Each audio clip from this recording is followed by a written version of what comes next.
his footsteps that much later. There was a connection between the two of those young men. The Army was a great fit for Ben. On one of his leaves home, he came in the house and he said, "Mom, I think I grew taller. Let's go down in the basement and measure." We had one of those places on the wall in the basement where you mark the height with a pencil and write in the date. And Ben was absolutely certain that he was taller, so he took his boots off and he stood up against the wall. Nice and proud the way his great-grandfather taught him, shoulders back, chest out, chin up. He said, "Sorry, kid, you didn't grow." He didn't grow in physical height, he grew in man height. The Army was a good fit for Ben. 7 months after he joined the Army, he made good on that promise and became a Ranger. He was assigned to the 3rd Ranger Battalion, 75th Regiment in Fort Benning, Georgia. By the spring of 2009, Ben had done 2 deployments. He did 2 to Iraq, and in May of 2009, he left for Afghanistan. Halfway through that deployment, Ben's gun team, a team of snipers, were pinned down by a team of Taliban snipers. And as a gun team leader, Ben was called forward to relieve them. It was such a hot zone, and there was so much ugliness going on then that his unit was truly pinned down and they weren't sending any backup forces. Ben took it upon himself to go forward and save his brothers. In that fight that cost him his life, he saved 6 of his fellow Rangers.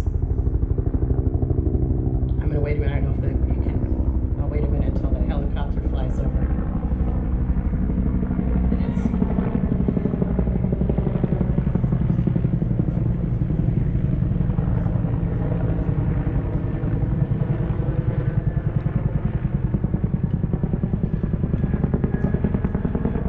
In that battle, in that mission where Ben saved his brothers in arms, he took a bullet to the leg by a sniper.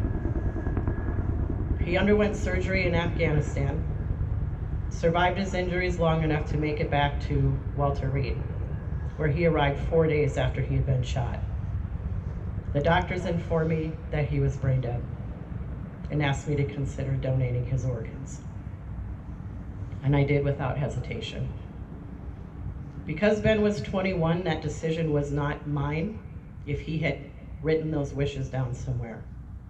So we're able to find his living will, or as Rangers call it, a blue book, something they complete prior to each deployment.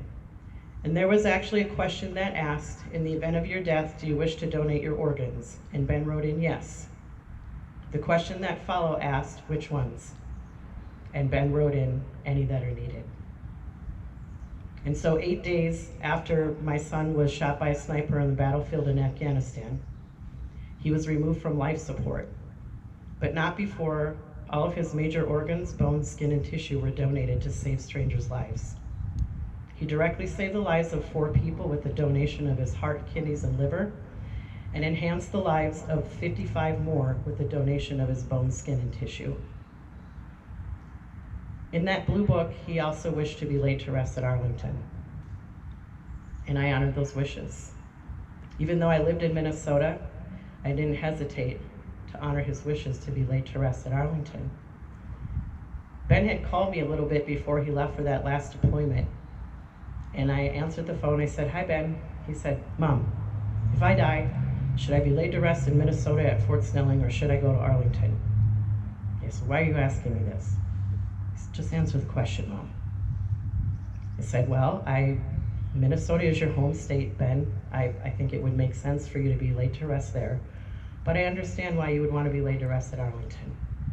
Because you'll be surrounded by men and women from every conflict our country has ever been involved in." And so 1 month after Ben was shot, he was laid to rest in the very hallowed ground of Arlington National Cemetery in Section 60. And he is surrounded by men and women of every conflict that we've served in. There's a Medal of Honor recipient just 2 rows ahead of him. There's a Ranger brother who was killed in action just 2 months before him, 1 row away. There's men that went down in Korea in a helicopter. There's men that went down in Vietnam in helicopters. There's World War II veterans. It's a place of honored sacrifice, and one that I've never regretted having him laid to rest at. 2 years after Ben died, I got a phone call from a local news anchor named Bill Lunn. He had been reading his hometown newspaper online and found a story about Ben's organ donation. That was myself meeting Ben's heart recipient in person. I had met her once before, but this was a special story that we had done. He asked if he could do a story about it on the news, and I agreed. He was nominated for an Emmy for that story. 3 years later, his oldest son graduated from high school and joined the Minnesota National Guard and went off to train in that very same place that Ben did, at Fort Benning, and with the infantry. When Bill attended his son's graduation from basic training, he felt a sense of Benergy. There's an energy that's associated with my son's spirit that we call Benergy. And if you get to know me, you'll get to know him, and you're going to be touched by Benergy too.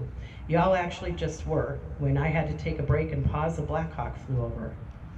In that same blue book, there was a question that asked, do you want anything special at your funeral? That's after the flowers, the pallbearers, the music, the prayer, etc. Anything else? And Ben said, a Black Hawk flyover. This was the writing of a PFC. Asking for a Black Hawk flyover. That was my son, go big or go home. And you know what? The Rangers made sure that happened. At his funeral, he got a Black Hawk flyover, and he just let us all know that he was here with us. 3 years after Bill Lunn contacted me to write that book, it was released to the public. It's called Heart of a Ranger. I did not write the book, but I collaborated greatly with Bill on that book. I have some copies here with me. I'll be hanging out today and tomorrow. Unfortunately, I don't have a lot of copies with me, but I'm willing to sell what I do have, of course.